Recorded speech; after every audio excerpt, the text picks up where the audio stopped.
It's big, it's back, and it's only $6.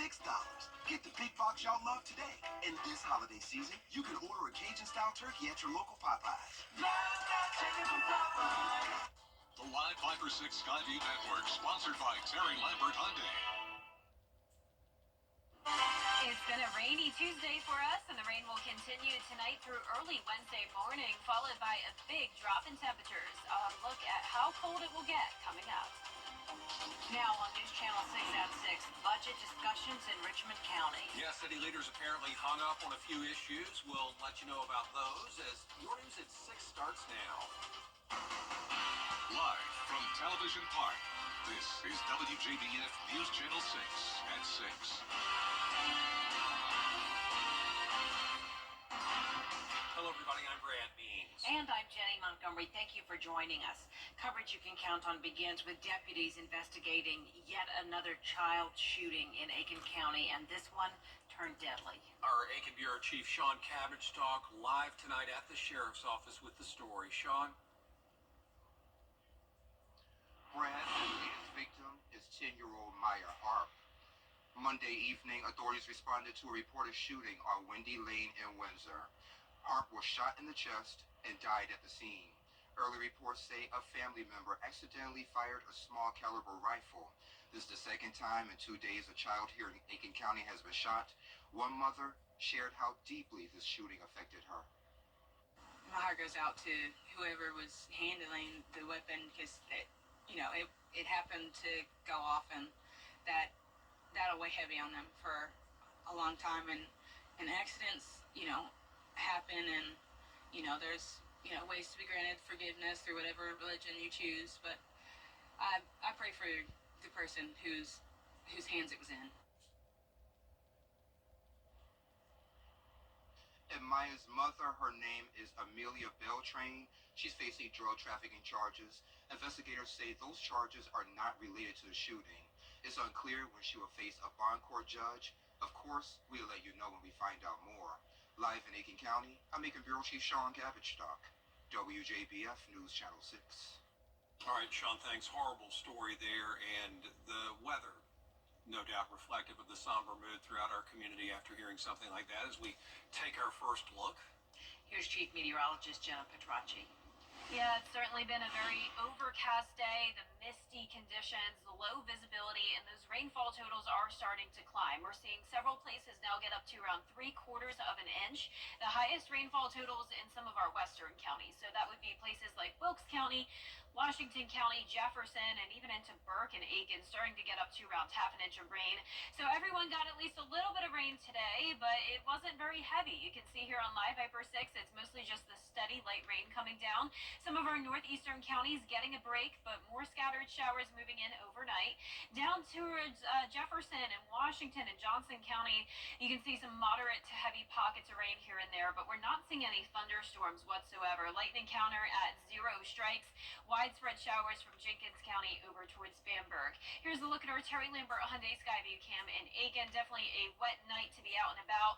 Rainfall totals at Augusta Bush Field at least registered earlier at just 0.17 inches.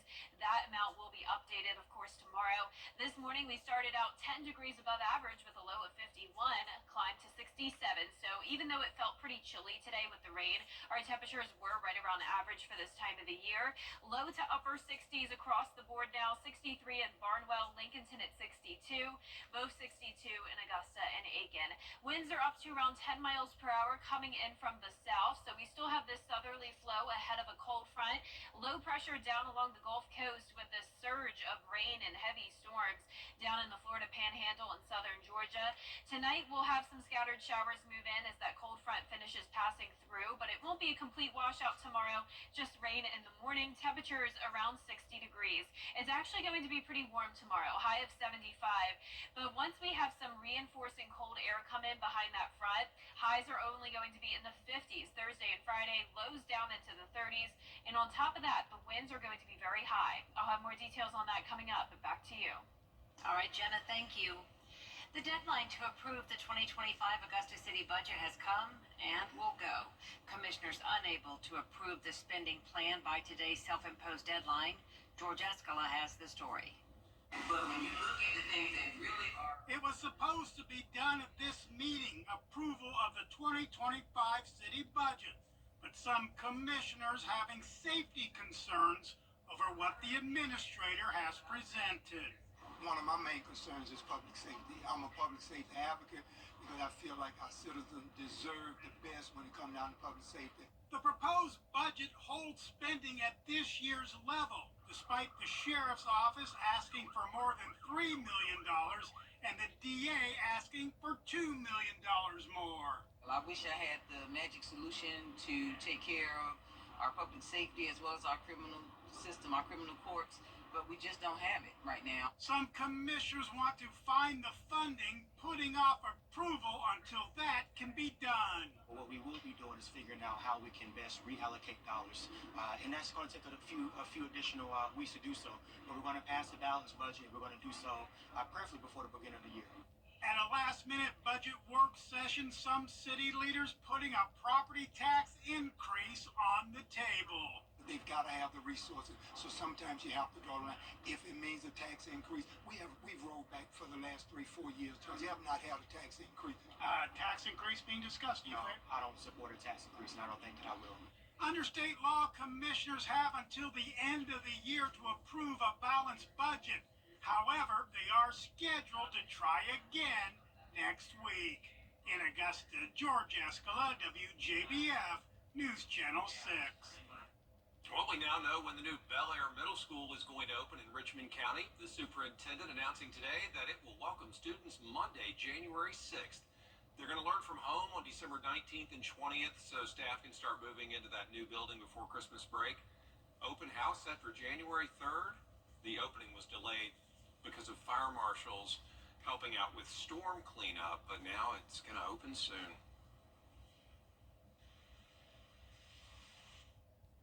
Members of the House Defense and Veterans Affairs and Senate Veterans and Military and Homeland Security Committees holding a joint meeting today in Augusta. They're talking about improvements for veterans. Rhea Smith has more. Jenny, 75% of veterans in the U.S. are denied claim services when applying for disability, and this group of lawmakers wants to make the process easier. The meeting consisted of plans to help the veteran population in Georgia that might be facing homelessness and mental health issues.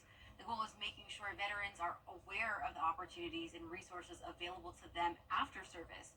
One group is helping veterans navigate the VA disability space if there's someone who is disabled. We work with our clients to help identify what they're eligible for, develop medical evidence to help support that claim, help them develop their claim packet, and then assist them as they pursue a claim on their own behalf through the VA. And you can visit the Georgia Department of Veteran Affairs for more help and information and resources. Brad?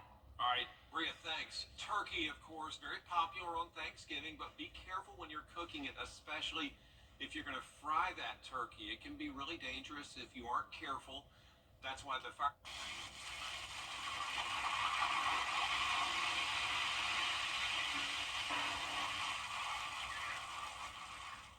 Yeah, something you don't want to happen in your yard. The Augusta Fire Department helping out Doctors Hospital to show us the right way to fry a turkey. It's a popular cooking method, but you can get major burns if you don't do it the right way. I think today is just a reminder. While fried turkeys are delicious, you have to be a little careful and put a little thought into doing it so that everything can be done safely and everybody can enjoy the wonderful holiday weekend. Just a reminder, keep a close watch from a safe distance even after the turkey is finished cooking. Keep those fryers away from your home, your trees, your deck. Keep a fire extinguisher nearby, and if something does catch on fire, call 911. Tonight, Aiken County Council will discuss a growing and heated situation that's happening in the city of Wagner. Since the weekend, 21 firefighters and Fire Chief Tillman Rushton have all resigned. Rushton's resignation letter cited poor financial management, oversight, and frustration with city leadership. The mayor, he puts on the front like he gonna work with everybody, like, and he's their friend. But at the same time, these people need respect because they came down here. They got to look out for the citizens of this town. Because if you don't, who's going to do it? Who's going to come out to the fires now? Wagner City Council members will meet again December 2nd. Coming up, Information for you about FEMA and why they're in the spotlight these days. Lawmakers are grilling the agency's leadership after the break. News Nation Tonight, exclusive. Jenna's back with one more look at the weather. Yeah, we're watching the rain tonight. That'll continue through tomorrow morning. Then we'll have clearing skies tomorrow afternoon with the very high wind gusts and possible weekend frost. I'll have your full forecast when we return. Now, your most accurate forecast with WJBF Live Fiber 6. Welcome back. I'm continuing to track the widespread rain across the CSRA. Pretty much everyone saw at least a little bit of rain today, mostly very light. Places like McCormick County down to Columbia, McDuffie, getting a break from the rain right now. Augusta is actually pretty dry other than some spotty showers into Aiken County. Berg County, Jenkins, Screven, Allendale, Barnwell, and Bamberg still dealing with the widespread showers. You can see the raindrops here on our camera lens. It's wet outside, but no flooding concerns, luckily. This is our Terry Lambert Hyundai Skyview Cam at Television Park. 62 degrees. It was chilly feeling today with the rain, especially in our northern counties. South wind coming in at 9 miles per hour. Visibility poor at just 5 miles. So low 60s to mid 60s across the CSRA this evening. Warmest spot now is Bamberg and Sylvania at 67. Coolest spot is Saluda at 60 degrees. So we have a cold front coming in. That's the reason for the rain. Notice once we get through this first batch, we do still have some additional scattered showers that'll come through tomorrow morning along the cold front. Low pressure down in the Gulf Coast. That's where all the heavy rain and thunderstorm activity is, primarily around the Florida Panhandle. So for our Wednesday, it's possible you'll see some rain tomorrow morning. It will just be very scattered and light. Sunshine, though, in the afternoon, and it will be warm, 74 in the afternoon. So tonight at 8 o'clock, you can see the widespread rain sticking around, but then it breaks apart a bit overnight through tomorrow morning. So this is 6 a.m. Notice that reinforcing dry air and cold air coming in with that trough. So once the cold front comes through, it will still be warm tomorrow afternoon. Windy conditions, and then the cold air will be here by Thursday morning. As we go through time here by Thursday afternoon, you can even see some snow up there in the mountains of Tennessee and North Carolina. Here's a closer look at home tonight at 8 o'clock. The showers across the entire area, and then you can see it breaking apart overnight. Possible heavy downpours at times. Still not expecting any thunderstorms. No threat of severe weather for our Wednesday, but we do have the threat of some high wind gusts that could lead to some concerns. Be sure to secure any objects that could easily blow away. Keep the trash cans inside if you can. And also keep in mind that some vulnerable trees from Hurricane Helene, loose limbs, things like that could still fall down with gusts up to 40 miles per hour, even though there's no rain or thunderstorms with it. The cool down happens on Thursday, so a low of 58 down to 40, then mid-30s into the weekend. The high winds will help to limit frost development on Friday, but once the winds settle down, I am expecting some patchy frost Saturday and Sunday. A cool weekend, but we do warm back up. Starting on Tuesday, we'll see the 70s again. But Thanksgiving, by the time we get there, it's 9 days away. It will be mild, 65 degrees, and it looks like it's pretty likely we'll see some rain on holiday. Lows tonight will be in the mid-50s to low 60s. Highs tomorrow will be in the low to mid-70s. And here's your 10-day forecast. Remember, it's going to be very windy both Thursday and Friday. We'll likely see a wind advisory shortly. Sunshine, but cold over the weekend. Partly cloudy and warming up next week, and that next chance of rain will be on Thanksgiving. Here's a look at today's umbrella winner now. That is Beryl Kitchens from Gibson. Congratulations, Beryl. You can pick up your umbrella here at the station and sign up to win yours on WJBF.com. Way to go, Yeah, Beryl. good timing. Coming up, the Westside boys basketball team looking to have another successful season. We're going to hear more from the three-time state champions and their mindset in sports. Dirt truck. And at Augusta's only Volkswagen dealer, Gerald Jones Volkswagen. You can't always choose the weather, but you can choose your weather app. Go with the most accurate and most trusted, the Live Fiber 6 mobile app. Download it today. Now, WJBF sports coverage you can count on. High school basketball season is officially here. The Westside Patriots are looking to pick up right where they left off last season, fresh off of their state title. The Patriots are 2-0 so far on of the young season, and they're not coming off just one state championship. In fact, they're just the 11th team in Georgia High School Association history to win 3 consecutive state titles. It's a younger core of players this season with no returning starters from last year. However, that doesn't change their approach and their identity as a team. We're a selfless group of individuals. We try to do it for not the me, but the we. So oftentimes we tell each other to get out of your ego and attach the right emotion to it. So oftentimes with everything going on, the distractions, we want to just be humble and realize that this is just a high school basketball game. So we're trying to encourage and learn through a game of basketball. Up next, they'll face off against Cedar Grove on Saturday. Tip-off set for 6:45 p.m. And 3 private schools are heading to Statesboro for the high school state championships. Westminster, Edmund Burke, and Brentwood all vying for a state title. Westminster will face Sherwood Christian on Thursday at 5 p.m. Then on a Friday, Edmund Burke will square off against Robert Toombs at 5 p.m. And finally, Brentwood will play Southwest Georgia on Saturday. That's also at 5 p.m. And the Augusta women's volleyball team hosts Georgia College at Christenberry Fieldhouse. The Jaguars posted an 18-6 overall record this season. They're the number 4 seed in the Peach Belt Conference tournament. And with a win over Georgia College, they'll advance to Friday and Saturday's matches against Lander. And stay tuned for those highlights at 10 and 11. And the Clemson Tigers coming off an emotional 24-20 win over Pittsburgh. Now they turn their attention towards a non-conference opponent. The Tigers will square off against the Citadel Bulldogs for an intrastate cross-division matchup. Clemson finished out ACC play with a 7-1 record, but they'll have to await those results from across the conference. That will determine whether or not they will play in the ACC championship game. But for now, the team's mindset is adding another win to their season.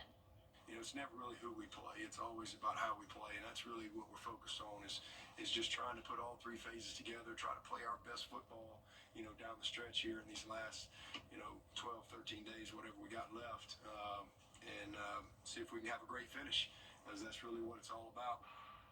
Kickoff set for 3:30 p.m. at Memorial Stadium on the CW.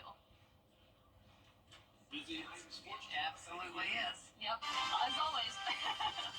We'll be right back. It's the one thing. Here's a final look at your 10-day forecast. Rain early Wednesday, then drying out. Sunshine and windy Thursday and Friday, then possible frost over the weekend.